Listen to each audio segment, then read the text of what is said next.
4ನೇ ತರಂಗದಲ್ಲಿ ಏನನ್ನ ತಿಳಿಸ್ತಾ ಬಂದ್ರಪ್ಪ ಅಂತ ಕೇಳಿದ್ರೆ ಕೇಳಿಸ್ತದ್ರಿಪ್ಪ. ಅಪ್ಪವ್ರೆ ಕೇಳ್ತತೆ ಶಿವ. ಕೇಳ್ತೈತೆ.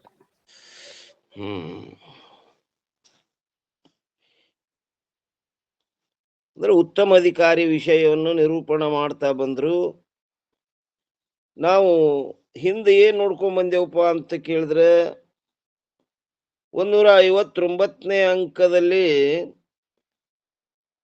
4 ಆಕಾಶಗಳು ಮತ್ತು 4 ಚೇತನಗಳು ಶ್ರೀ ಗುರುರ್ವಾಚ್. ಅದರ ಟೀಕಾ ಏನ್ ಹೇಳಿದ್ರಪ್ಪ ಅಂತ ಕೇಳಿದ್ರೆ,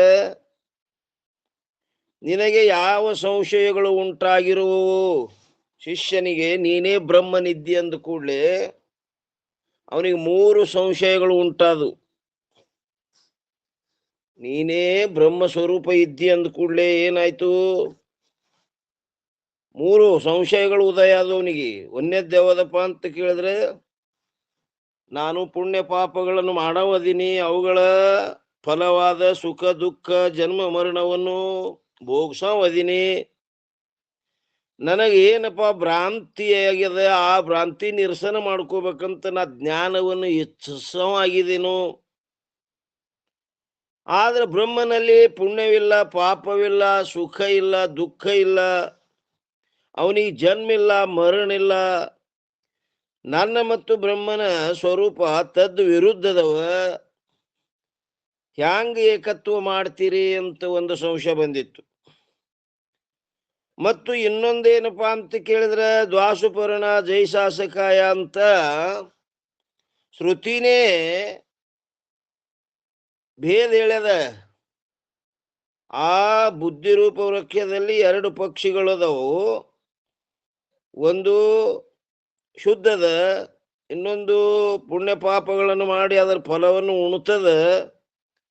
ಹಿಂಗ ಶ್ರುತಿನೇ ಅಲ್ಲಿ ಏನ್ ಹೇಳ್ಯದಪ್ಪ ಅಂತ ಕೇಳಿದ್ರೆ ಭೇದ ಹೇಳ್ಯದ. ಅದಕ್ಕೆ ಹ್ಯಾಂಗ ನೀವು ಅಭೇದ ಮಾಡ್ತೀರಿ ಅಂತ,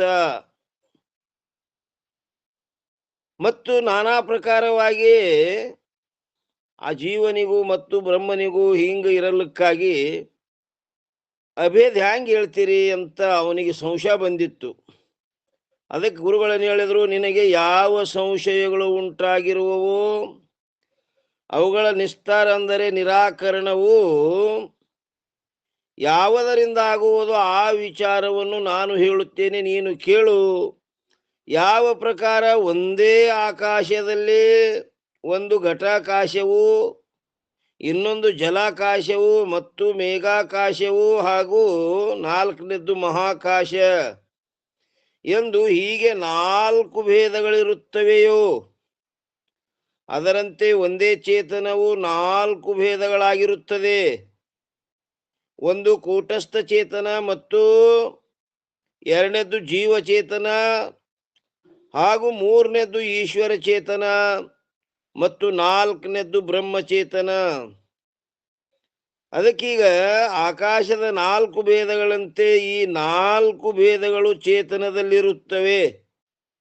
ಹೇ ಶಿಷ್ಯ, ಯಾವಾಗ ಇವುಗಳ ಸ್ವರೂಪವನ್ನು ನೀನು ಒಳ್ಳೆಯ ರೀತಿಯಿಂದ ತಿಳಿದುಕೊಳ್ಳುವಿಯೋ ಆವಾಗ ನಿನ್ನ ಸಂಶಯಕ್ಕೆ ನೀನು ತಾನೇ ಸಮಾಧಾನವನ್ನು ಕಂಡುಕೊಳ್ಳುವೆ. ಆದ್ದರಿಂದ ನಾನು ಇವುಗಳ ಸ್ವರೂಪವನ್ನು ವರ್ಣನೆ ಮಾಡುತ್ತೇನೆ. ಯಾವುದನ್ನು ಕೇಳುವುದರಿಂದ ಸಂಶಯರಹಿತ ಜ್ಞಾನ ಉಂಟಾಗಿ ಜನ್ಮವೇ ಮೊದಲಾದವುಗಳ ದುಃಖದ ನಾಶವಾಗುತ್ತದೆಯೋ ಅದನ್ನು ನೀನು ಕೇಳು ಅಂತ ಶಿಷ್ಯನಿಗೆ ಗುರುಗಳು ಆಶ್ವಾಸನೆ ಕೊಟ್ಟರು.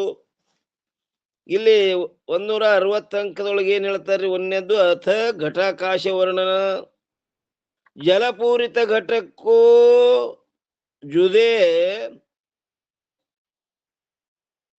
ಜಿತನೋ ನಭ ಅವಕಾಶ, ಯುಕ್ತಿ ನಿಪುಣ ಪಂಡಿತ ಕಹೆ ತಾಕು ಘಟ ಆಕಾಶ. ಅದ್ರ ಟೀಕಾ ಹೇಳಿದ್ರೆ ಏನ್ ಹೇಳ್ತಾರಪ್ಪ, ಅದ್ರ ದೂಹ ಅರ್ಥ,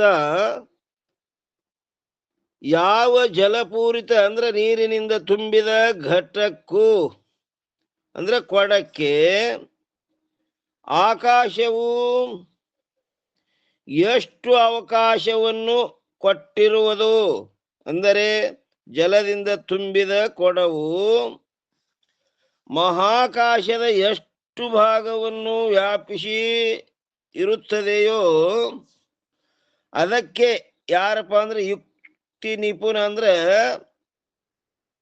ತರ್ಕದಲ್ಲಿ ಚತುರರಾದ ಯಾರವರು ಪಂಡಿತ ಅಂದ್ರೆ ವಿದ್ವಾಂಸರು ಘಟಾಕಾಶವೆಂದು ಹೇಳುತ್ತಾರೆ.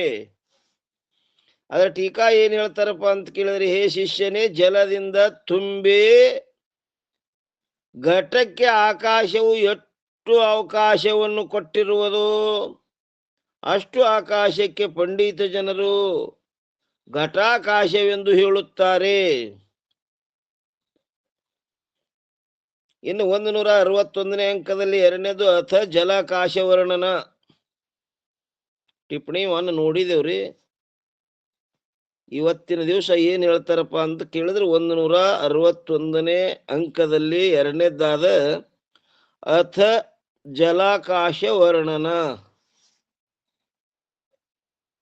ಅಥ ಅನ್ನಕ್ಕೆ ಎಷ್ಟು ಅರ್ಥ ಹೇಳ್ಯಾರ್ರಿ?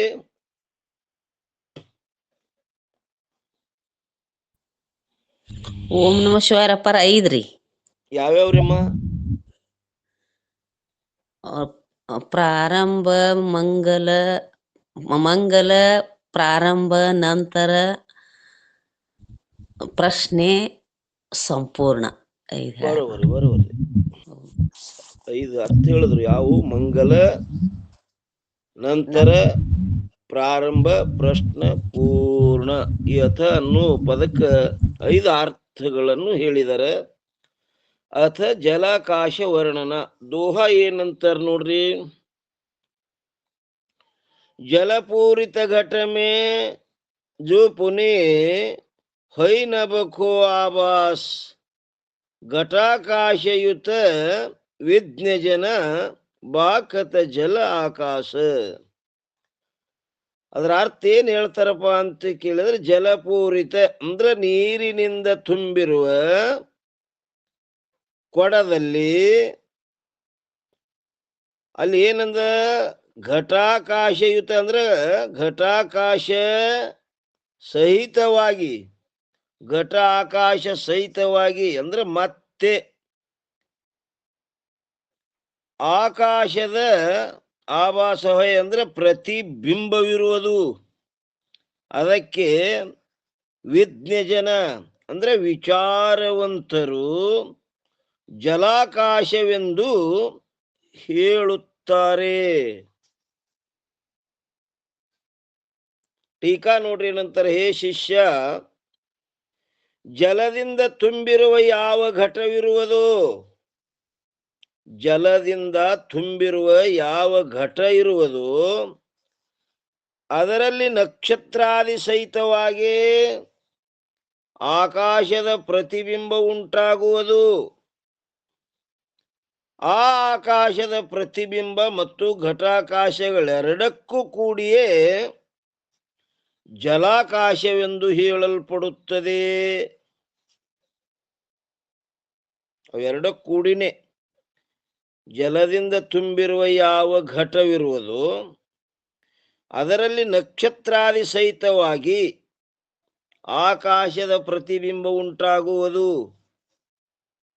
ಆ ಆಕಾಶದ ಪ್ರತಿಬಿಂಬ ಮತ್ತು ಘಟಾಕಾಶಗಳೆರಡಕ್ಕೂ ಕೂಡಿಯೇ ಜಲಾಕಾಶವೆಂದು ಹೇಳಲ್ಪಡುತ್ತದೆ.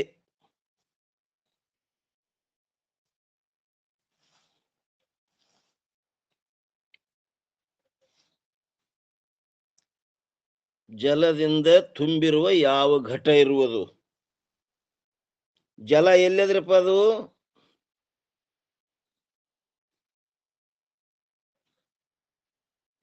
ಘಟದಲ್ಲಿ ತುಂಬಿ ಹಾ ರೀ,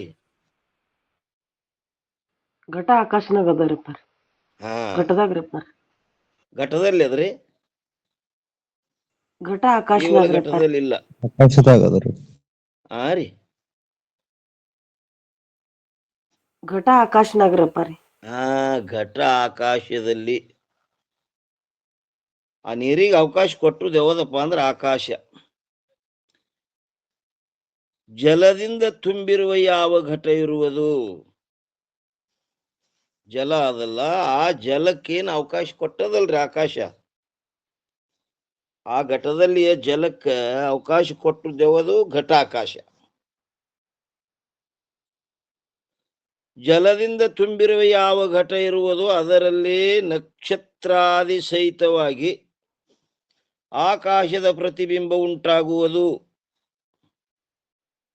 ಆ ಆಕಾಶದ ಪ್ರತಿಬಿಂಬ ಮತ್ತು ಘಟಾಕಾಶಗಳೆರಡಕ್ಕೂ ಕೂಡಿಯೇ ಜಲಾಕಾಶವೆಂದು ಹೇಳುತ್ತದೆ. ಇಲ್ಲಿ ಇದರಲ್ಲಿ ಯಾರಾದರೂ ಶಂಕ ಮಾಡಿದ್ದಾದರೆ, ಇಲ್ಲಿ ಶಂಕ ಮಾಡ್ತಾರವ್ರು, ಆ ಜಲದಲ್ಲಿ ಮುಂದೆ ಇದನ್ನೇ ಅಲ್ಲಿ ಜೀವ ಪದ ಸಿದ್ಧ ಮಾಡೋರು ಅದಾರವ್ರು. ಇಲ್ಲಿ ಜಲಾಕಾಶ ಹೇಳಕತ್ತಾರಲ್ರಿ, ಆ ಘಟಾಕಾಶ ಅಂದ್ರೆ ಕೂಟಸ್ಥ. ಆ ಜಲದಲ್ಲಿ ಏನು ಮತ್ತ ಆಕಾಶದ ಪ್ರತಿಬಿಂಬ ಬಿದ್ದದಲ್ಲ ದೃಷ್ಟಾಂತ, ಅದರಂತೆ ಅಲ್ಲಿ ಜೀವ. ಆ ಘಟಾಕಾಶದಂತೆ ದ್ರಾಷ್ಟಾಂತದೊಳಗಲ್ಲಿ ಕೂಟಸ್ಥ. ಆ ಘಟದ ಜಲದಲ್ರಿ, ಆ ಜಲದಲ್ಲಿ ಜಲ ಇದ್ದಂತೆ ಇಲ್ಲಿ ಅಂತಃಕರಣ. ಆ ಜಲದಲ್ಲಿ ಮತ್ತೆ ಆಕಾಶದ ಏನು ಪ್ರತಿಬಿಂಬ ಇದ್ದದಲ್ಲ ಅದರಂತೆ ಅಲ್ಲಿ ಆ ಕೂಟಸ್ಥನ ಪ್ರತಿಬಿಂಬವೇ ಜೀವ. ಅದಕ್ಕೆ ಇದರಲ್ಲಿ ಯಾರಾದರೂ ಶಂಕ ಮಾಡಿದ್ದಾದರೆ ಏನಂತ ಮಾಡ್ತಾರಪ್ಪ ಅಂತ ಕೇಳಿದ್ರೆ, ಆಕಾಶದ ಪ್ರತಿಬಿಂಬ ಉಂಟಾಗುವುದಿಲ್ಲ. ಶಂಕಾಕಾರ ಏನು ತಾನ, ಆಕಾಶದ ಪ್ರತಿಬಿಂಬ ಉಂಟಾಗುವುದಿಲ್ಲ, ಆದರೆ ಕೇವಲ ನಕ್ಷತ್ರ ಮೊದಲಾದಗಳದ್ದೇ ಪ್ರತಿಬಿಂಬ ಉಂಟಾಗುತ್ತದೆ. ಆ ನಕ್ಷತ್ರ ಏನದವಲ್ಲ ಅದರದ್ದು ಪ್ರತಿಬಿಂಬ ಉಂಟಾಗ್ತದೆ, ಆಕಾಶದ ಪ್ರತಿಬಿಂಬ ಉಂಟಾಗಂಗಿಲ್ಲ ಅಂತ ನಾವು. ಯಾಕಂದರೆ ಕಾರಣ ಕೊಡ್ತಾನವ, ಆಕಾಶವು ರೂಪದಿಂದ ರಹಿತವಾಗಿರುತ್ತದೆ. ಆಕಾಶಕ್ಕೆ ರೂಪಿಲ್ಲ, ರೂಪಿದ್ದ ವಸ್ತುವಿಂದ ಪ್ರತಿಬಿಂಬ ಬೀಳ್ತದೆ. ಆಕಾಶಕ್ಕೆ ರೂಪಿಲ್ಲ, ಅದಕ್ಕೆ ಅದರ ಪ್ರತಿಬಿಂಬ ಉಂಟಾಗೋದಿಲ್ಲ ಹೇಳ್ತಾನವ. ಮತ್ತು ರೂಪವುಳ್ಳ ಪದಾರ್ಥದ ಪ್ರತಿಬಿಂಬ ಉಂಟಾಗುತ್ತದೆ. ಆದ್ದರಿಂದ ಆಕಾಶದ ಪ್ರತಿಬಿಂಬವು ಸಂಭವಿಸುವುದಿಲ್ಲ. ಈ ರೀತಿ ಸಂಶಯವನ್ನು ಮಾಡಿದ್ದಾದರೆ ಅದಕ್ಕೆ ಸಮಾಧಾನ ಹೇಳ್ತಾರೆ ಮುಂದೆ. ಅದಕ್ಕ ಸಮಾಧಾನ ಏನ್ ಹೇಳ್ತಾರಪ್ಪ ಅಂತ ಕೇಳಿದ್ರೆ, ಮ್ಯಾಲ್ ಪ್ರತಿಬಿಂಬ ಮೇಲೆ ಒಂದ್ ಟಿಪ್ಪಣಿ ಉಳಿತ್ ನೋಡ್ರಿಪ್ಪ. ಟಿಪ್ಪಣಿ ಉಳ್ದದೇನ್ರಿ? ಎಷ್ಟ್ರಿ? 175. ಎದ್ರ ಮ್ಯಾಗ ಬಂದದ್ರಿ ಇದು? ಆ ಆಕಾಶದ ಪ್ರತಿಬಿಂಬ ಮತ್ತು ಘಟಾಕಾಶಗಳು ಎರಡಕ್ಕೂ ಕೂಡಿಯೇ ಅನ್ನೋದ್ರ ಮ್ಯಾಗ 175 ಒಂದು ಟಿಪ್ಪಣಿ ಕೊಟ್ಟಾರ್ರಿ ಪಂಡಿತ್ ಪಿತಾಂಬರಜಿಯವರು. ಏನ್ ಹೇಳ್ತಾರ? ಜಲದ ಹೊರತಾಗಿ ಪ್ರತಿಬಿಂಬ ಉಂಟಾಗುವುದಿಲ್ಲ. ಜಲ ಇಲ್ಲಂದ್ರೆ ಪ್ರತಿಬಿಂಬ ಉಂಟಾಗುವುದಿಲ್ಲ. ಆ ಪ್ರತಿಬಿಂಬ ಉಂಟಾಗಬೇಕಾದ್ರೆ ಏನ್ ಬೇಕು? ಅಲ್ಲಿ ಜಲ ಬೇಕು. ಆದ್ದರಿಂದ ಇಲ್ಲಿ ಆಕಾಶದ ಪ್ರತಿಬಿಂಬವೆಂದು ಹೇಳುವುದರಿಂದ ಘಟದಲ್ಲಿ ಯಾವ ಜಲವಿರುವುದು ಆ ಜಲ ಸಹಿತವಾಗಿ ಆಕಾಶದ ಪ್ರತಿಬಿಂಬವೆಂದು ಗ್ರಹಣವಿರುತ್ತದೆ. ಜಲದ ಹೊರತಾಗಿ ಆ ಪ್ರತಿಬಿಂಬ ಉಂಟಾಗುವುದಿಲ್ಲ. ಬರೇ ಖಾಲಿ ಕೊಡ ಇಟ್ಟಿದ್ರಂದ್ರ ಅದರಲ್ಲಿ ಪ್ರತಿಬಿಂಬ ಉಂಟಾಗುವುದಿಲ್ಲ. ಆದ್ದರಿಂದ ಇಲ್ಲಿ ಆಕಾಶದ ಪ್ರತಿಬಿಂಬವೆಂದು ಹೇಳುವುದರಿಂದ ಘಟದಲ್ಲಿ ಯಾವ ಜಲವಿರುವುದು ಆ ಜಲ ಸಹಿತವಾಗಿ ಆಕಾಶದ ಪ್ರತಿಬಿಂಬವೆಂದು ಗ್ರಹಣವಿರುತ್ತದೆ. ಅಲ್ಲಿ ಜಲ ಇತ್ತಪ್ಪ ಅಂದ್ರೆ ಅಲ್ಲಿ ಏನಾಗ್ತದ? ಆಕಾಶದ ಪ್ರತಿಬಿಂಬ ಬೀಳ್ತದೆ.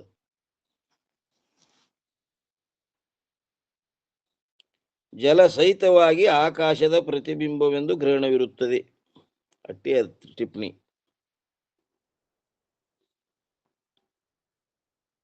ಸಮಾಧಾನ ಏನ್ ಹೇಳ್ತಾರ್ರಿ? ದೋಹ ಎಷ್ಟು 77.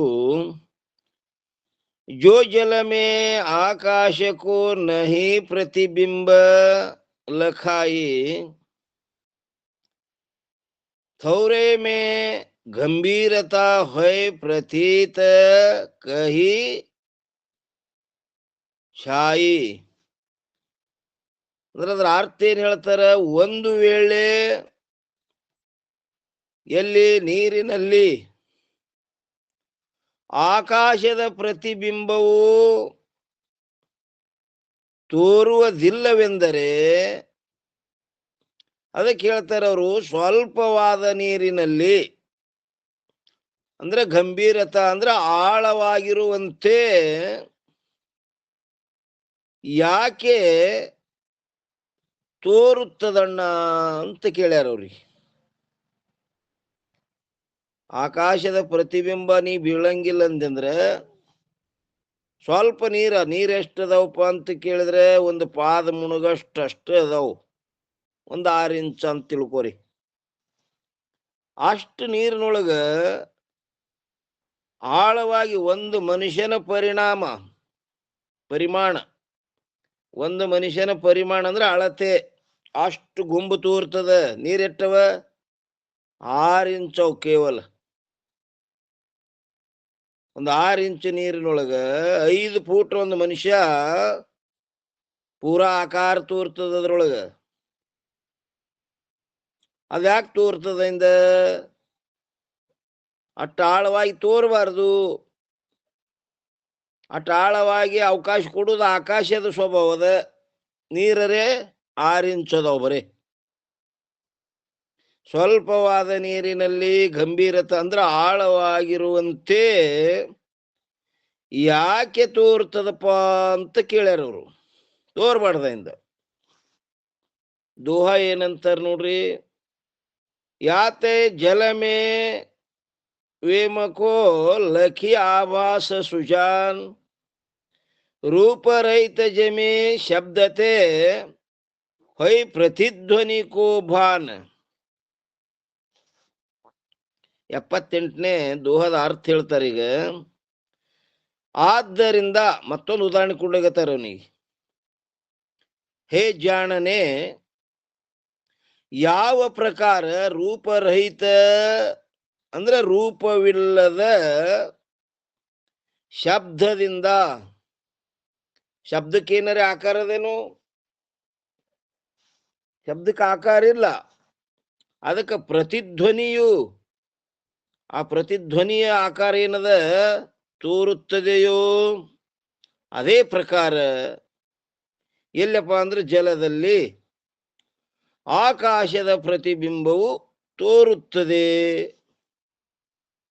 ಶಬ್ದಕ್ಕರೆ ಆಕಾರ ಇಲ್ಲ, ಆದರೂ ಪ್ರತಿಧ್ವನಿ ರೂಪ ಏನಾಗ್ತದದು? ಪ್ರತಿಬಿಂಬ.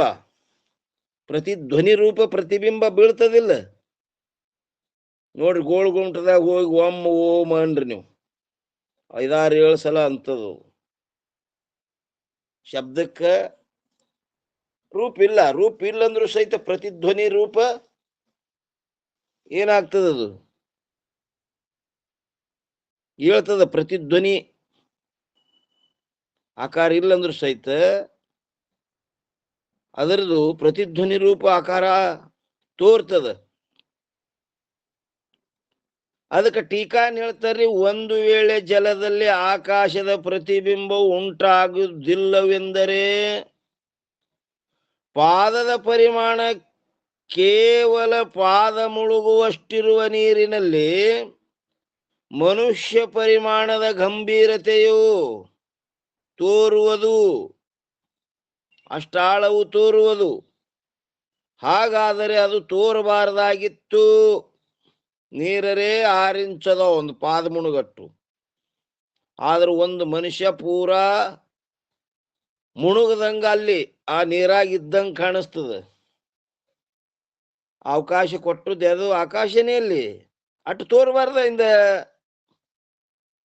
ಆದ್ದರಿಂದ ಆಕಾಶದ ಪ್ರತಿಬಿಂಬವನ್ನು ಅಂಗೀಕಾರ ಮಾಡುವುದು ಯೋಗ್ಯವಿರುತ್ತದೆ.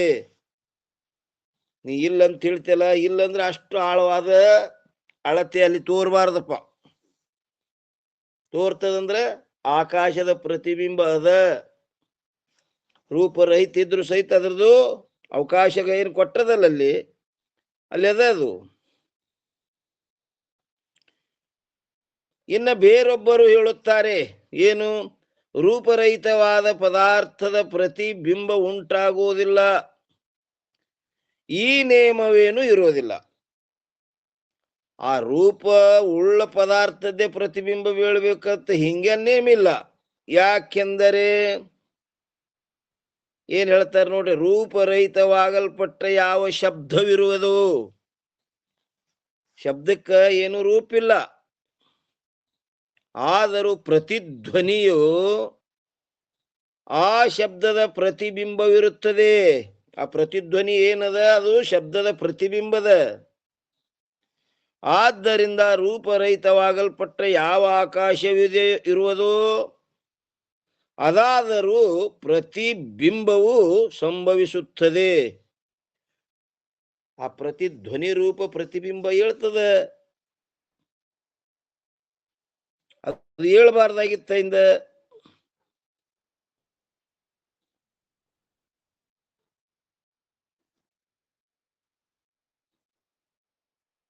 ಇಲ್ಲೊಂದು ಟಿಪ್ಪಣಿ ಬಂದಿತ್ತು ನೋಡ್ರಿ, ಇಲ್ಲಿ ಹೋಯ್ತು ಕಳಿತ. ರೂಪರಹಿತ ಮ್ಯಾಗ ಆದ್ ನೋಡ್ರಪ್ಪ, ರೂಪರಹಿತ ಮ್ಯಾಗ 176 ರೀ. ರೂಪರಹಿತವಾಗಲ್ಪಟ್ಟ ಯಾವ ಶಬ್ದವಿರುವುದೋ ಅದರ ಪ್ರತಿಧ್ವನಿಯು ಆ ಶಬ್ದದ ಪ್ರತಿಬಿಂಬವಿರುತ್ತದೆ. ಅದರ ಮ್ಯಾಗ ಟಿಪ್ಪಣಿ ಕೊಟ್ಟರ ಪಂಡಿತ್ ಪೀತಾಂಬರಜಿಯವರು 176. ಏನ್ ಹೇಳ್ತಾರ್ರಿ, ಗುಣದ ಆಶ್ರಿತವಾಗಿ ಗುಣವು ಇರುವುದಿಲ್ಲ.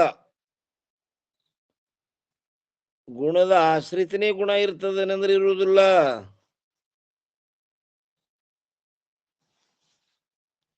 ಗುಣ ಇರಬೇಕಾದ್ರೆ ಅದು ದ್ರವ್ಯವನ್ನ ಆಶ್ರಯ ಮಾಡ್ಕೊಂಡಿರ್ತದ. ಅದು ತನ್ನ ಆಶ್ರಯದಲ್ಲಿ ತಾ ಇರಂಗಿಲ್ಲ. ಅದು ಗುಣದ ಆಶ್ರಿತವಾಗಿ ಗುಣವು ಇರುವುದಿಲ್ಲ, ಕಿಂತು ಆಕಾಶವೇ ಮೊದಲಾದ ದ್ರವ್ಯಗಳ ಆಶ್ರಿತದಲ್ಲಿ ಗುಣವಿರುತ್ತದೆ.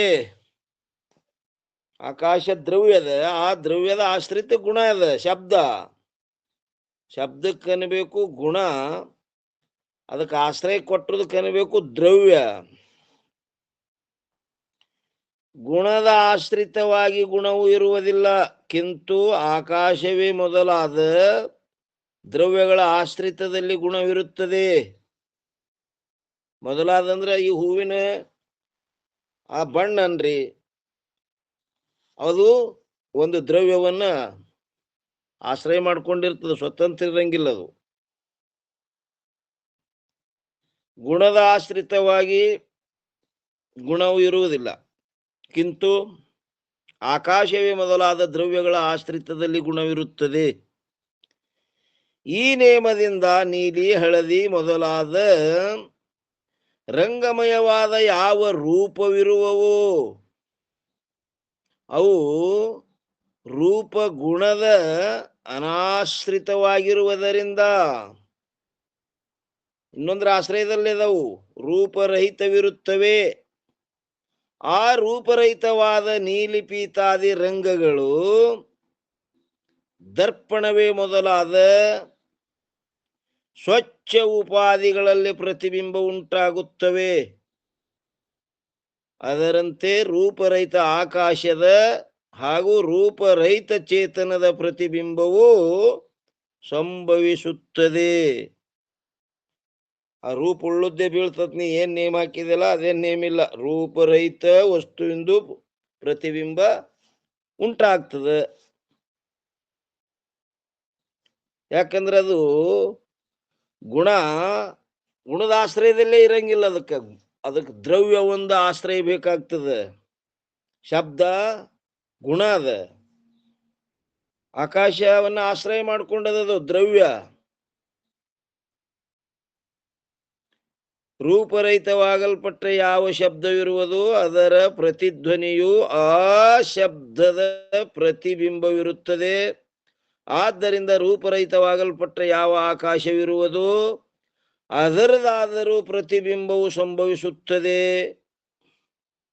ಅದು ರೂಪರಹಿತ ವಸ್ತುವಿಂದ ಆ ಪ್ರತಿಬಿಂಬ ಬೀಳಲತ್ ನೀ ಏನ್ ಹೇಳ್ತಿಲ್ಲ ಅದು ಸಂಭವಿಸಂಗಿಲ್ಲ ನಿನ್ನ ಮಾತ. ಯಾಕಂದ್ರೆ ಗುಣದ ಆಶ್ರಯದಲ್ಲೇ ಗುಣ ಇರಂಗಿಲ್ಲ, ಅದು ದ್ರವ್ಯವನ್ನ ಆಶ್ರಯ ಮಾಡ್ಕೊಂಡಿರ್ತದ. ಯಾವುದು ಆ ಗುಣ? ಗುಣ ಅಂದ್ರೆ ಶಬ್ದ. ಶಬ್ದ ಸ್ವತಂತ್ರ ಇರಂಗಿಲ್ಲ, ಅದು ಆಕಾಶವನ್ನ ಆಶ್ರಯ ಮಾಡ್ಕೊಂಡಿರ್ತದ. ಅಲ್ಲಿ ಶಬ್ದ ಪ್ರತಿಬಿಂಬ ಆಗ್ತದಂದ್ರೆ ಅಲ್ಲಿ ಆಕಾಶ ಅದ ಅಂತ ನೀ ಗ್ರಹಣ ಮಾಡಬೇಕು.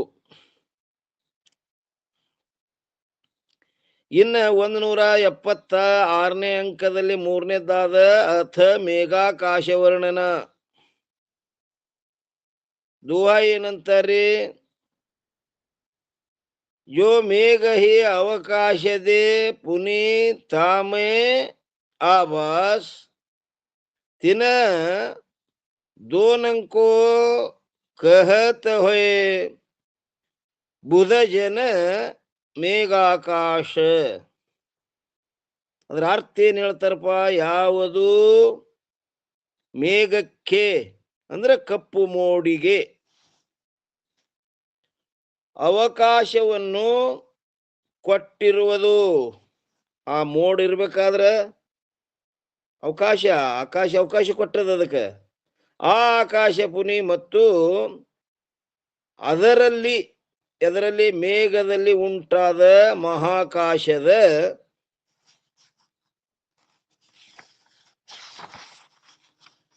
ಮಹಾಕಾಶದ ಆಭಾಸ ಅಂದ್ರೆ ಪ್ರತಿಬಿಂಬ.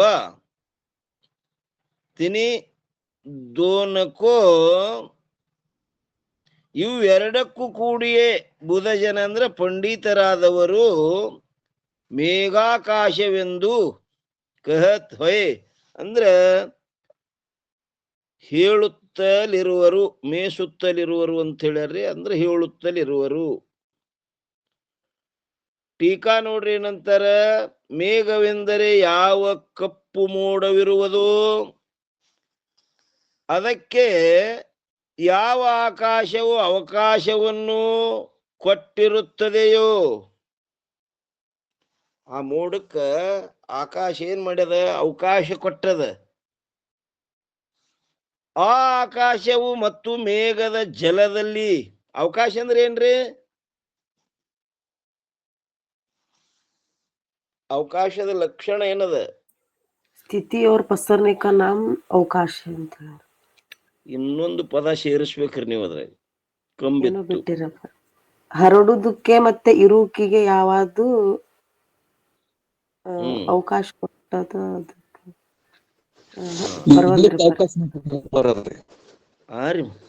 ಇರ್ಲಿಕ್ಕೆ ಅವಕಾಶ ಮಾಡಿಕೊಟ್ಟದ್ರಿ. ಇರ್ಲಿಕ್ಕೆ ಅವಕಾಶ ಮಾಡಿಕೊಟ್ಟದ. ಭಾವಾರ್ಥ ಹೇಳಿದ್ರಿ, ಲಕ್ಷಣ ರೀ? ಲಕ್ಷಣ ಗೊತ್ತಿಲ್ರಪ್ಪ. ಅಮ್ಮವ್ರು ಹೇಳಿದ್ರು, ಸ್ವಲ್ಪ ನಡು ನಿತ್ತದ ಬರೋಬ್ಬರಿನೇ ಆಗ್ಯದ. ಸ್ಥಿತಿ ಪ್ರಸಾರಣಿಕ ಅನುಕೂಲ ವ್ಯವಹಾರಕ್ಕೂ ಅವಕಾಶ ಕೈಯೇ. ಈಗ ಬತ್ ನೋಡ್ರಿ ಪೂರ. ಅಂದ್ರೆ ಸ್ಥಿತಿ ಅವರ ಪ್ರಸರಣೇಕ ಅನುಕೂಲ ವ್ಯವಹಾರಕ್ಕೂ ಅವಕಾಶ ಕಹೇ. ಇರ್ಲಿಕ್ಕ ಮತ್ತು ಪ್ರಸರಣೇಕ ಹಿಂಗ ಹರಡಲ್ಕ ಯಾವಾಗ ಅವಕಾಶ ಕೊಟ್ಟದ ಅದಕ್ಕೆ ಏನಂತಾರಪ್ಪ ಅಂತ ಕೇಳಿದ್ರೆ ಆಕಾಶ. ಅವಕಾಶ ಲಕ್ಷಣ ಆಕಾಶ. ಅವಕಾಶ ಅಂದ್ರೇನು? ಅವಕಾಶ ಲಕ್ಷಣ ಆಕಾಶ. ಯಾವಾಗ ಇರ್ಲಿಕ್ಕೆ ಅವಕಾಶ ಕೊಟ್ಟದೋ ಅದು ಆಕಾಶ.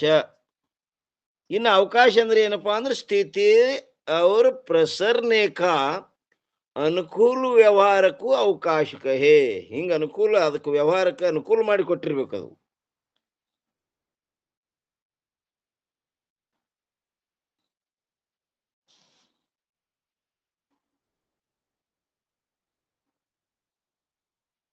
ಈಗ ಯಾವ್ದು ಎಲ್ಲಿ ಓದ್ಬೇಕ್ರಿ? ಟೀಕಾ ಓದ್ಬೇಕೇನ್ರಿ? ಮೇಘವೆಂದರೆ ಯಾವ ಕಪ್ಪು ಮೋಡ ಇರುವುದು ಅದಕ್ಕೆ ಯಾವ ಆಕಾಶವು ಅವಕಾಶವನ್ನು ಕೊಟ್ಟಿರುತ್ತದೆಯೋ ಆ ಆಕಾಶವು ಮತ್ತು ಮೇಘದ ಜಲದಲ್ಲಿ ಯಾವ ಆಕಾಶದ ಪ್ರತಿಬಿಂಬ ಉಂಟಾಗಿರುವುದೋ ಆ ಆಕಾಶದ ಪ್ರತಿಬಿಂಬವು ಎರಡೂ ಎರಡಕ್ಕೂ ಕೂಡಿ ಮೇಘಾಕಾಶವೆಂದು ಹೇಳುತ್ತಾರೆ. ಯಾಕಂದ್ರೆ ಮೇಘ ಇರ್ಲಿಕ್ಕ ಅವಕಾಶ ಕೊಟ್ಟದ, ಅದೊಂದು ಆಕಾಶ. ಮತ್ತು ಆ ಮೇಘದಲ್ಲಿ ಜಲ ಅದಲ್ಲ, ಜಲದಲ್ಲಿ ಮತ್ತೇನಾಗ್ಯದ, ಪ್ರತಿಬಿಂಬ ಬಿದ್ದದ. ಅವೆರಡಕ್ಕೂ ಕೂಡಿನೇ ಏನಂದ್ರಪ್ಪ ಅಂತ ಕೇಳಿದ್ರೆ ಮೇಘಾಕಾಶವೆಂದು ಹೇಳುತ್ತಾರೆ. ಮೇಘ ಇರ್ಲಿಕ್ಕೆ ಒಂದು ಅವಕಾಶ ಕೊಟ್ಟದ, ಆ ಮೇಘದಲ್ಲಿ ಮತ್ತ ಜಲ ಅದ, ಆ ಜಲದಲ್ಲಿ ಒಂದು ಆಕಾಶದ ಪ್ರತಿಬಿಂಬ ಬಿದ್ದದ. ಅರ್ಥ ಆಗ್ತದಿಲ್ರಿ? ಈಶ್ವರನನ್ನು ಸಿದ್ಧ ಮಾಡೋರು ಅದಾರ್ರಿ ಇಲ್ಲಿ.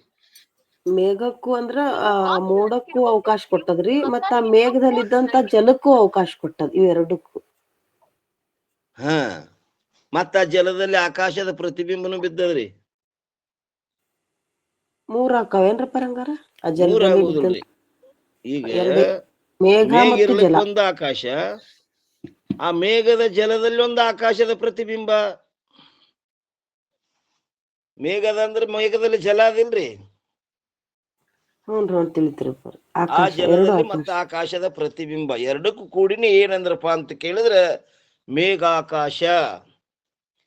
ಮೇಘ ಇರ್ಲಿಕ್ಕೆ ಒಂದು ಅವಕಾಶ ಕೊಟ್ಟದ ಮೊದಲ, ಆ ಮೇಘದಲ್ಲಿ ಜಲ ಅದ, ಆ ಜಲದಲ್ಲಿ ಆಕಾಶದ ಪ್ರತಿಬಿಂಬ ಇದ್ದದ.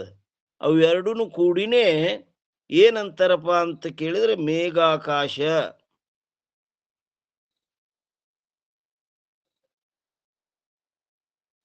ಯಾರಾದರೂ ಹೀಗೆ ಶಂಕ ಮಾಡಿದ್ದಾದರೆ, ಶಂಕ ಅಂದ್ರೆ ಏನ್ರಿ?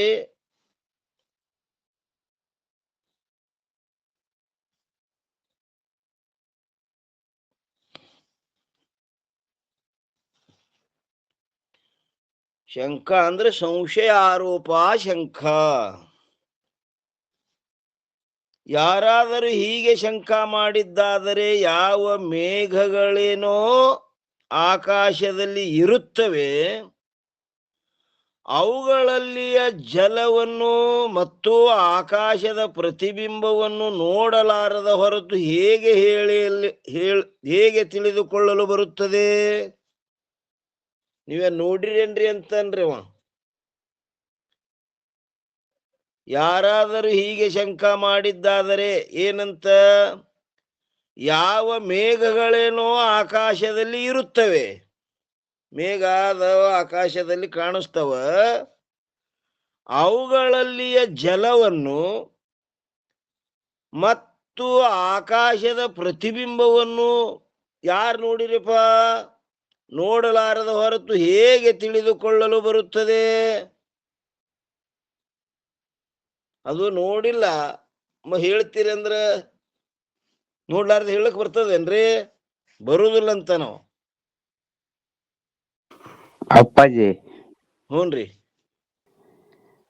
ಪಂಚಮಭೂತಗಳಲ್ಲಿ 5 ಭೂತಗಳಲ್ಲಿ 2 ಕಣ್ಣಿಗೆ ಕಾಣಂಗಿಲ್ಲ, 3 ಕಣ್ಣಿಗೆ ಕಾಣ್ತಾವ.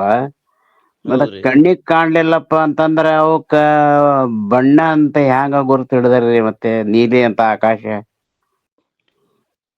ನೀಲಿ ಇಲ್ಲವೇ ಇಲ್ಲಿ ಭ್ರಮಾತ್ಮಕ ಅದರಿ ಪೋರದು. ಅದ ಹ್ಯಾಂಗ ನನಗೆ ಗೊತ್ತಾಗವಲ್ದಪ್ಪ. ನೀಲಿ ಎಷ್ಟೋ ವಿಮಾನ ಹಾಯ್ತಾವ್, ಹೆಲಿಕಾಪ್ಟರ್ ಹಾಯ್ತಾವ್, ಎದಕ್ಕಾರ ಹತ್ತದೇನ್ರಿ ಅದು? ಹತ್ತಿಲ್ಲ. ಮತ್ ನೀಲಿ ಕಾಣುತ್ತಲ್ರಿ, ಯಾಕೆ ಬ್ರಹ್ಮ ಮೂಲಕವಾಗಿ ಭ್ರಮದಿಂದ ಕಾಣುತ್ತಲ್ರಿ? ಕಾಣಿಸ್ತದ. ಹಗ್ಗದೊಳಗ ಹಾವು ತೋರ್ಲಿಗತ್ತದಿಲ್ಲ ನಿಮ್ಗ? ಹಾವು ನೋಡ್ಯಾನ, ಹಾವಿನ ಭ್ರಮ ಆಗೈತಿ. ನೀಲಿ ಎಲ್ಲಿ ನೋಡ್ಯಾನ ಇವ? ಹಾ, ಇಲ್ಲಂದ್ರು ಇಲ್ಲದ್ ಇದ್ದುದೇ ತೋರ್ತದ. ಹಿಂಗಲ್ಲ, ಇಲ್ಲದ್ದು ತೋರ್ಬಾರ್ದತ್ ನೇಮಿಲ್ಲ. ಹಾ, ಹಿಂಗ ಇಲ್ಲದ್ದು ತೋರ್ಬಾರ್ದತ್ ನೇಮೇ ಇಲ್ಲ, ತೋರ್ತದ. ಹಾ, ಮೃಗ ಜಲ ಬಿಸಿಲಾಗ ತೋರ್ಲಿಗತ್ತದ ನೋಡ್ರಿ. ಯಾರ್ರಿ ಕೊಡ ತುಂಬ್ಕೊಂಡ್ ಬಂದಾರೇನು? ಇಲ್ಲದ ಇದ್ದುದ್ರಿ ಅದು ನೀರ ಇಲ್ಲದ ಆತರ ತೋರ್ತದ. ಇದ್ದಂಗ ಭ್ರಾಂತಿ ಕಾಣಕತ್ತದ, ತೋರಕತ್ತೈತಿ. ಹಂಗ ತೋರ್ತದ. ಇದು ನೀಲಿ ಇಲ್ಲವೇ ಇಲ್ಲ, ಅವ್ರಂಗ ತೋರ್ಲಿಕತ್ತದ. ಮತ್ತ ಅದು ಬೇಡ್ರಿ, ಹಿಂಗ್ ಕಡಾಯಿ ಡಬ್ ಹೊಡ್ದಂಗ ಕಾಣಿಸ್ತದ. ಹೋಗಿ ಹೋಗಿ ನೆಲಕ್ ಹತ್ತಿ ಅವ್ರಿಂದ ಅವ್ರಂಗ. ಆಕಾಶ ಆ ರೀತಿ ಮುಚ್ಚಿ ಹಾಕಿಲ್ಲ, ಪುಟ್ಟಿ ಮುಚ್ಚಿ ಹಾಕಿದಂಗ ಮುಚ್ಚಿ ಹಾಕಿಲ್ಲ. ಈಗ ನೋಡ್ರಿ ಎಲ್ಲಾ ಕಡೆ ಈಗ ಡಬಲ್ ಹೊಡೆದಂಗ್ ಕಾಣಿಸ್ತದ, ಅಲ್ಲಿ ಹೋದ್ರೆ ಹತ್ಯದ ನೆಲಕ್ಕದು ಇಲ್ಲ ಹತ್ತಿಲ್ರಿ. ಇಲ್ಲಂದ್ರು ತೋರ್ತದದು, ಇಲ್ಲದ ತೋರ್ಬಾರದು ನೇಮಿಲ್ಲ. ಹಾ ಹಾಂಗ ಜನನ ಮರಣ ಇಲ್ಲವೇ ಇಲ್ಲ ನಮಗ. ಹ್ಮ್ ಇಲ್ಲಂದ್ರು ನಮಗ ಅದ ಅಂತ ಹಾಕೊಂಡ್ ಕೂತೇವ್ ನೋಡ್ರಿ. ಹೌದು. ವಾಸ್ತವಿಕವಾಗಿ ನಮಗ ಹುಟ್ಟು ಸಾವು ಇಲ್ಲ. ಹ್ಮ್ ಇಲ್ಲಂದ್ರು ನನಗದ ಅಂತ ಹಾಕೊಂಡ್ ಕೂತೀವಿ.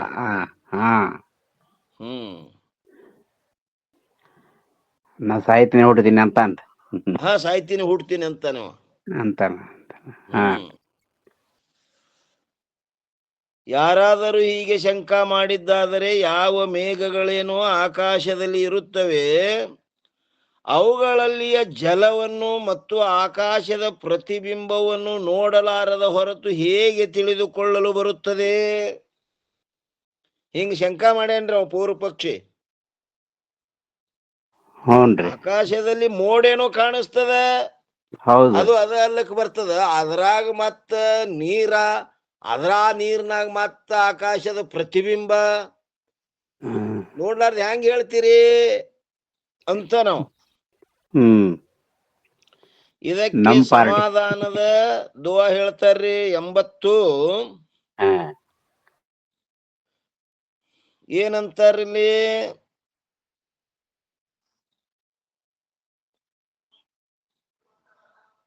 ದುವಾ ಏನದಿದು? ಬರ್ಷತ ಮೇಘ ಅನಂತ ಜಲ ಉದಕ ಸಹಿತ ಹಿಯ ಹೇತ ದಕ ನಹಿ ನಭ ಆವಾಸ ಬಿನ ಇಮ ಪ್ರತಿಬಿಂಬ ಸಮೇತ. ಅರ್ಥ ಏನ್ ಹೇಳ್ತಾರಪ್ಪ ಅಂತ ಕೇಳಿದ್ರೆ, ಮೋಡಗಳು ಅನಂತವಾಗಿ ಏನವು ನೀರನ್ನು ಸುರಿಸುತ್ತವೆ. ಈ ಮಳಿ ಎಲ್ಲಿ ಬೀಳ್ತದ್ರಿ? ಮೇಘದಿಂದಾನೇ ಬೀಳುತ್ತೆ. ಮತ್ತ ಅಲ್ಲಿ ಬೀಳ್ತದಂದ್ರ ಅಲ್ಲಿ ಆವತ್ತಿರೋ ಇಲ್ಲಂತೀರೋ? ಹೌದು, ಅದಂತ ಒಬ್ಬಕಾಗ್ತಾರೆ. ಅವ ಅಲ್ಲಿ ಇಲ್ಲ, ನೀರೇ ಬೀಳಂಗಿಲ್ಲಲ್ಲ ಅವು. ಬಜ್ಜಿದೆಲ್ಲ ಬೆಳಕಿಲ್ಲ. ಮೋಡ ಇಲ್ಲಪ್ಪ ಅಂದ್ರೆ ಮಳೆ ಆಗಂಗಿಲ್ಲ. ಇಲ್ಲ, ಮೋಡನು ಆದ ಜಲ ಎಲ್ಲಿ ನೋಡ್ರಿ ನೀವತ್ತನವ. ಮತ್ ಈ ಸದ್ಯ ಈಗ ಮಳಿ ಸುರ್ಲಿಗತ್ತದಂದ್ರ ಮ್ಯಾಲ ಆವಂತೀವೋ ಇಲ್ಲಂತೇನಿ? ಹೌದ್ರಿ. ನೋಡಿಲ್ಲ ಅಂದ್ರು ಈಗ ಪ್ರತ್ಯಕ್ಷ ನಮಗ ಕಾರ್ಯದೃಷ್ಟ ಅದಿಲ್ಲ. ಹೌದ್ರಿ, ಅದಾರಿ ಕಾರ್ಯದೃಷ್ಟ ಕಾರಣಾನುಮಾನ. ಕಾರ್ಯದೃಷ್ಟ ಕಾರಣಾನುಮಾನ. ಕಾರ್ಯವಾದ್ರೆ ಪೈಸದ್ದಿಲ್ಲಿ ಹಿಂಗೆ ತಿಳ್ಕೊತ ಹೋಯ್ತಂದ್ರ ಅನುಕೂಲ ಆಗ್ತದ. ಕಾರ್ಯವದು ಯಾವ್ದಕ್ಕ ಮೂಲ ಕಾರ್ಯ ಅದ್ರಿ. ಮಳಿ ಬೀಳಗತ್ತದ, ಅದನ್ನೇ ಕಾರ್ಯ. ಈಗ ಮಳಿ ಕಣ್ಣಿ ಕಾಣಿಸ್ಲಿಗತ್ತದ, ಇಲ್ಲ ಕಾರ್ಯ. ಮತ್ತ ಅದ ಕಾರಣ ಏನ್ರಿ ಅದಕ್ಕ? ಮೋಡ, ಮ್ಯಾಲ ನೀರ್ ಅದಾವ, ಮೋಡಂತೂ ಮೊದಲೇ ಅದ. ಅವ ಮೋಡಿನಲ್ಲಿ ಸಂಶಯ ಮಾಡಿಲ್ಲವ. ಜಲ ಎಲ್ಲಿ ನೋಡ್ರಿ ನೀವು ಅಂತನವ. ಮೇಘದಲ್ಲಿ ಜಲ ಎಲ್ಲಿ ನೋಡ್ರಿ ಅಂತ ಪ್ರಶ್ನೆ ಮಾಡ್ತಾನ. ಜಲ ಎಲ್ಲಿ ನೋಡಿಲ್ಲ ಅಂದ್ರು ಸಹಿತ ಈ ಕಾರ್ಯದ ಮ್ಯಾಗ ಕಾರಣ ಕಂಡು ಹಿಡಿತೇವ್ ನಾವ್ ಅಂತಾರವ್ರು. ಮೋಡ ಐತಪ್ಪ ಅಂದ್ರ ಮಳಿ ನೀರ್ ಬರ್ತೈತೆ ಅಂತೀವಂತ. ಹಂಗಲ್ರಿ, ಮೋಡದ ಆದ್ರ ಮಳಿ ಬೀಳಗತ್ತದಂದ್ರ ಅಲ್ಲಿ ಮ್ಯಾಲ ನೀರ್ ಅದಾವ. ಮೋಡ ಐತಿ ಅಂತಂದ್ರ ಮಳಿ ಬರ್ಬೇಕು, ನೀರ್ ಇರ್ಬೇಕಂತ ಏನ ನೇಮ್ ಐತೇನ್ರಿ? ಇಲ್ಲ ಈಗ ಮಳಿ ಬೀಳಗತ್ತದ ಇಲ್ಲ ನಮ್ಮಲ್ಲಿ. ಅವನ ಸಂಶಯ ಏನದ, ಮೋಡೇನು ಅದ, ನೀರಾಗ ಮತ್ತ ಆಕಾಶದ ಪ್ರತಿಬಿಂಬ ಹೇಳ್ತೀರಿ, ನೋಡ್ಲಾರ್ದೆ ಹ್ಯಾಂಗ ಹೇಳ್ತೀರಿ ಅಂತ ಅವನ ಸಂಶಯ ಅದದು. ಸೋಪಾನದವ್ರಿ ಅಂತಾರಿ, ಮೋಡ ಇರ್ತಾವ್ರಿ ಮಳಿ ಬರಲ್ಲ, ಅದಕ್ಕೇನ್ ಮಾಡೋದತ್ತಾರ ಅವ್ರು.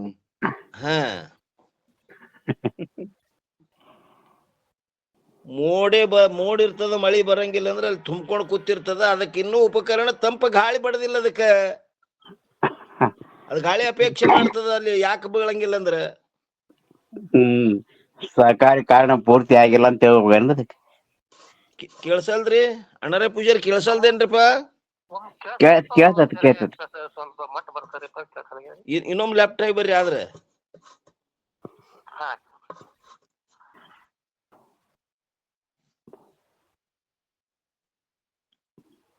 ಮೋಡ ಇದ್ರೂ ಮಳಿ ನೀರ್ ಬರಂಗಿಲ್ಲ ಅಂತಂತಂದ್ರೆ ಇನ್ನ ಅದಕ್ಕೆ ತಂಪಾಗಿಲ್ಲ ಅಂತ ಕೇಸಿ ಹೇಳಿದ್ರಿ ಪೂಜ್ಯರೇ. ಹೌನ್ರಿ. ಅಂದ್ರ ಅದಕ್ಕೆ ಇನ್ನ ಸಹಕಾರಿ ಕಾರಣ ಪೂರ ಆಗಿಲ್ಲ ಅಂತ ಅರ್ಥ ಅಲ್ರಿ? ಆ ಸಹಕಾರಿ ಕಾರಣದ ಕೊರತೆ ಅದಲ್ಲಿ ಕೊರತೆ ಅದ. ಅದಕ್ಕೆ ಗಾಳಿ ತಂಪ ತಗಲ್ತು ಸುರ್ಲಿಕ್ಕೆ ಶುರುವಾಗ್ತದ ನೋಡ್ರಿ ಇಲ್ಲಿಂದ. ಹೌದೌದ್ರಿ. ಆ ಗಾಳಿ ಅಪೇಕ್ಷೆ ಮಾಡ್ತದ ಅದು. ಹೌದು. ಓಂ ನಮ ಶಿವಾರಿ. ಕೇಳಿಸ್ತದ್ರಿ ಪೌರ? ಅಣ್ಣಾರ ಪೂಜಾರಿ ಕೇಳಿಸ್ತದ್ರಿ ಈಗ್ರಿ? ನೀವು ಏನ್ರಿ ತಕರಾರ್ ಇರ್ತದ ಮತ್ತೊಮ್ಮೆ ಲೆಫ್ಟ್ ಆಗಿ ಬರುದ್ರಿ.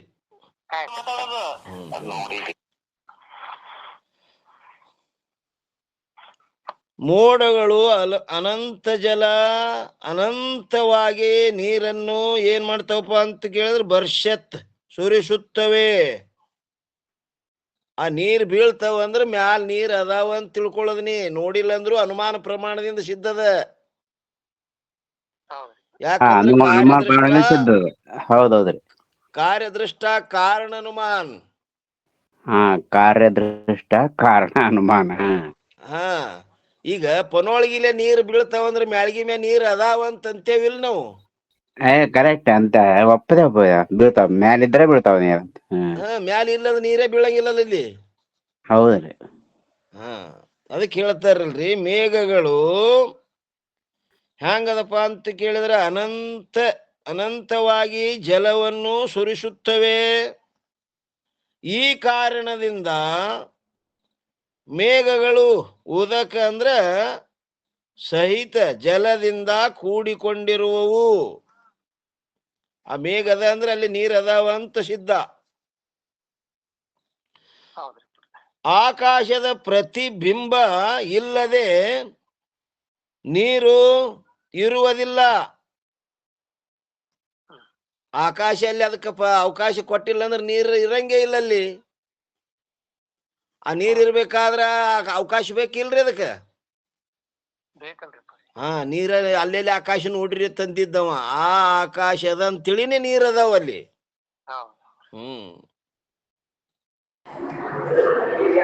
ಅಲ್ಲಿ ಏನಪ್ಪಾ ಅಂತ ಕೇಳಿದ್ರೆ ಪ್ರತಿಬಿಂಬ ಇಲ್ಲದೆ ನೀರು ಇರುವುದಿಲ್ಲ.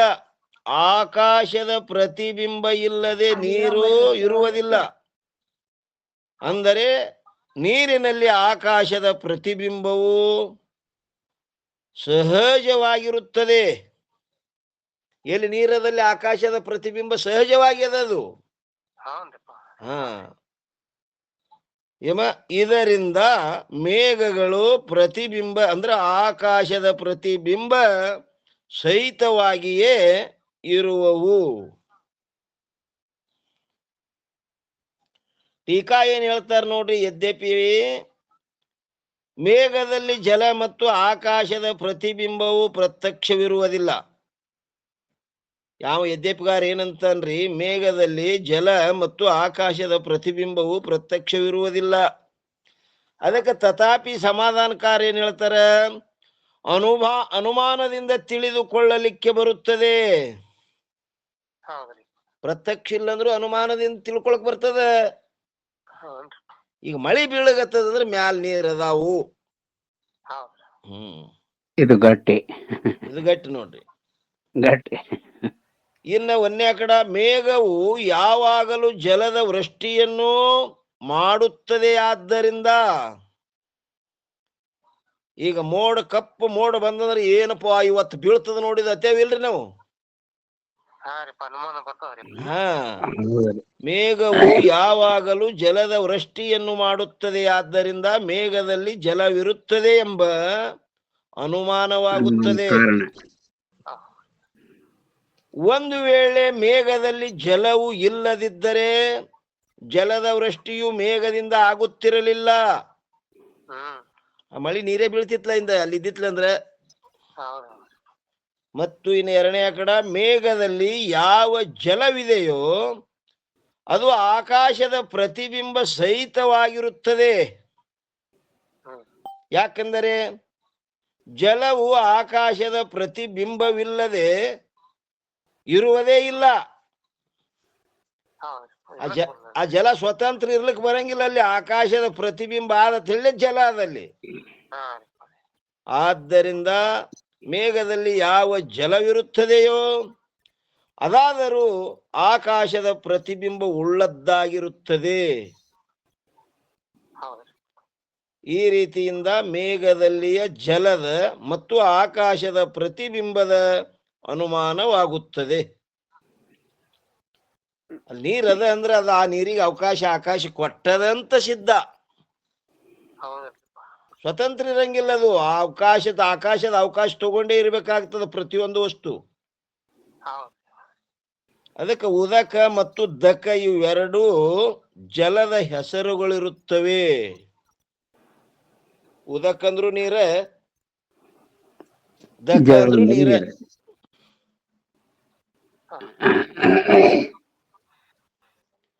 ಇನ್ನು 163ನೇ ಅಂಕದಲ್ಲಿ 4ನೇದಾದ ಅಥ ಮಹಾಕಾಶ ವರ್ಣನ ಮಾಡ್ತಾರ್ರಿ.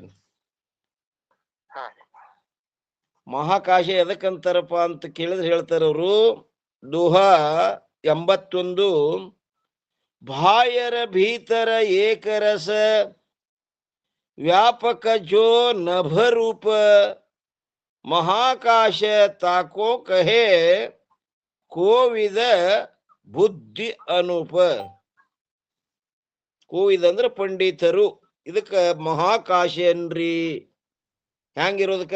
ಬಾಯರ ಭೀತರ, ಹೊರಗು ಒಳಗು, ಏಕರಸ ಅಂದ್ರೆ ವ್ಯಾಪಕ ಜೋ ನಭರೂಪ ಮಹಾಕಾಶ ತಕೋ ಕಹೆ ಕೋವಿದ ಬುದ್ಧಿ ಅನೂಪ. ಅರ್ಥ ಏನ್ ಹೇಳ್ತಾರಪ್ಪ ಅಂತ ಕೇಳಿದ್ರೆ, ಈ 81ನೇ ದುಹದ ಅರ್ಥ ಯಾವುದು ಬಾಹ್ಯದಲ್ಲಿಯೂ, ಭೀತರ ಅಂದ್ರೆ ಅಂತರದಲ್ಲಿಯೂ, ಏಕರಸ ಅಂದ್ರೆ ಅಭಿನ್ನವಾಗಿ ವ್ಯಾಪಕವಾಗಿರುವುದು, ಅದು ನಭರೂಪ ಅಂದ್ರೆ ಆಕಾಶದ ಸ್ವರೂಪವಿರುವುದು. ಅದಕ್ಕೆ ಯಾರಪ್ಪ ಅಂದ್ರೆ ಅನೂಪ ಅಂದ್ರ ಅದ್ಭುತ ಬುದ್ಧಿ ಉಳ್ಳ ಕೋವಿದ ಪಂಡಿತರು. ಪಂಡಿತರು ಯಾರಂತಾರೆ ಅವ್ರಿಗೆ ಅಂದ್ರೆ ನೋಡ್ರಿ, ಏನು ಅದ್ಭುತ ಬುದ್ಧಿ ಉಳ್ಳ, ಸಾಮಾನ್ಯ ಬುದ್ಧಿಯಾಗಿ ಮಾತಲ್ಲಿದು, ಅದ್ಭುತ ಬುದ್ಧಿ ಉಳ್ಳ ಕೋವಿದ ಪಂಡಿತರು. ಅದಕ್ಕೇನಂದ್ರಪ್ಪ ಅಂತ ಕೇಳಿದ್ರೆ ಮಹಾಕಾಶವೆಂದು ಹೇಳುವರು. ಬಾಯರ ಭೀತರ ಏಕರಸ, ಒಳಗು ಹೊರಗು ಎಲ್ಲೆಲ್ಲೆಲ್ಲೆಲ್ಲೆ ತುಂಬಿ ಕೂತದ ನೋಡ್ರಿ. ಅದಕ್ಕೆಲ್ಲ ಏನಂದ್ರಪ್ಪ ಅಂತ ಕೇಳಿದ್ರೆ ಮಹಾಕಾಶ ಅಂತ ಹೇಳಿದ್ರು. ಅದನ್ನೇ ಟೀಕಾ ಹೇಳ್ತಾರ ನೋಡ್ರಿ, ಹೊರಗು ಮತ್ತು ಒಳಗು. ಇಲ್ಲೊಂದು ಟಿಪ್ಪಣಿ ಕೊಟ್ಟಾರ ನೋಡ್ರಿ, ಎಷ್ಟು 177. ಬ್ರಹ್ಮಾಂಡದ ಒಳಗು ಹೊರಗು, ಹೊರಗು ಒಳಗು ಅಂದ್ರೆ ಎಲ್ಲಪ್ಪ ಅಂದ್ರೆ ಬ್ರಹ್ಮಾಂಡದ ಒಳಗು ಹೊರಗು. ಒಳಗ ಹೊರಗಂದ್ರ ಮನ್ಯಾಗ ಮಂಗಳಾಗತ್ ಹಿಂಗಲ್ಲ. ಒಳ ಹೊರಗಂದ್ರೆ ಇಲ್ಲಿ ಬ್ರಹ್ಮಾಂಡದ ಒಳಗು ಹೊರಗು. ಆ ಬ್ರಹ್ಮಾಂಡಕ್ಕೂ ಅವಕಾಶ ಕೊಟ್ಟದ ನೋಡ್ರಿ ಇದು.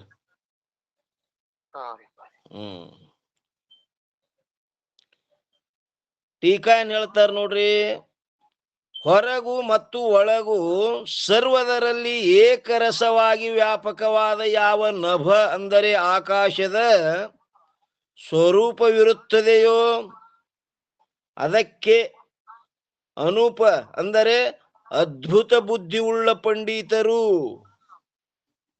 ಅದ್ಭುತ ಬುದ್ಧಿ ಉಳ್ಳ ಪಂಡಿತರು ಅದಕ್ಕೆ ಏನಂತಾರಪ್ಪ ಅಂತ ಕೇಳಿದ್ರೆ ಮಹಾಕಾಶವೆನ್ನುತ್ತಾರೆ.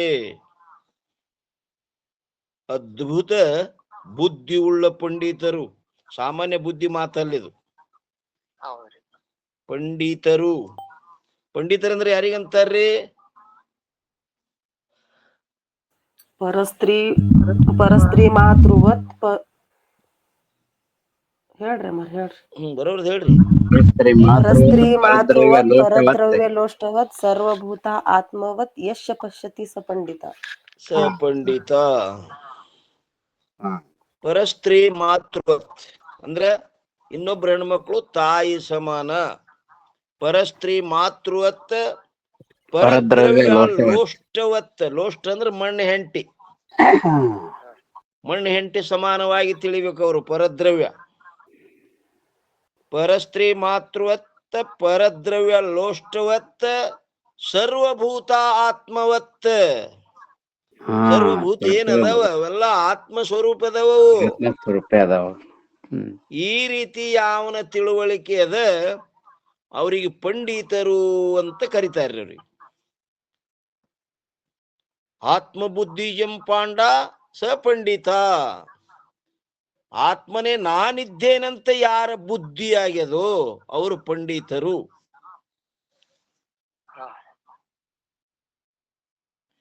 ಇನ್ನು 164ನೇ ಅಂಕದಲ್ಲಿ 4 ಚೇತನಗಳ ವರ್ಣನ ಹೇಳ್ತಾರ.